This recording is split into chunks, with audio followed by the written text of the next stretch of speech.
అందరికీ నమస్కారం. గౌరవనీయులైన ముఖ్యమంత్రి గారు శ్రీ నారా చంద్రబాబు నాయుడు గారు, అలాగే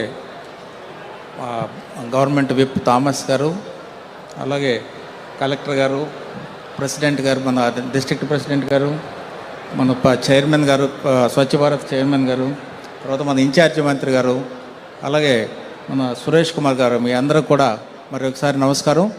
ఇప్పుడే మన ఎమ్మెల్యే గారు చెప్పినట్టు ఈ నియోజకవర్గంలో ఉన్న సమస్యలన్నీ ముందుకు తీసుకొచ్చారు.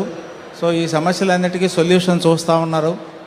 అట్లాగే ఈరోజు మనం సమావేశమైంది స్వచ్ఛ భారత్ కాబట్టి ఈ స్వచ్ఛ ఆంధ్రప్రదేశ్ నీ ఆద్యులు శ్రీ చంద్రబాబు నాయుడు గారే అప్పటి నుంచి ఇప్పటికి కూడా ఆ ప్రోగ్రాం చేస్తూ ఉన్నారు. అయితే ప్రతి నెల ఒకరోజు ఖచ్చితంగా ఎందుకు చేస్తున్నారు?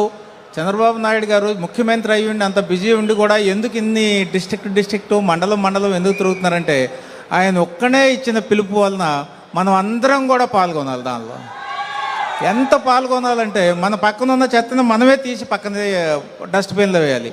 ఇంటి పక్కన కానీ, స్ట్రీట్లో కానీ, లేకపోతే మా మున్సిపల్ ఏరియాలో కానీ, లేకపోతే స్కూల్స్లో కానీ, పబ్లిక్ ప్లేసెస్లో కానీ, అక్కడి నుంచి మన ఇంటి నుంచే ప్రారంభించి మనం స్వచ్ఛ ఆంధ్రప్రదేశ్గా చేయాలనుకుంటే మన నుంచే ప్రారంభమవుతుంది. కాబట్టి మనం అందరం పాల్గొని ఈ ప్రోగ్రామ్ని సక్సెస్ఫుల్గా నడిపిస్తే మేబీ ఇంకొక కొద్ది నెలలు లేకపోతే ఒక సంవత్సరంలో ఒక పాశ్చాత్య దేశంలాగా మనం కూడా కనపడుతూ ఉంటాం. సో అందరం పాల్గొంటారని ఆశిస్తూ మరి ఒకసారి ఈ అవకాశం ఇచ్చిన మీ అందరికి కూడా అభినందనలు తెలియజేస్తూ థ్యాంక్స్ చేస్తున్నాను. Thank you very much.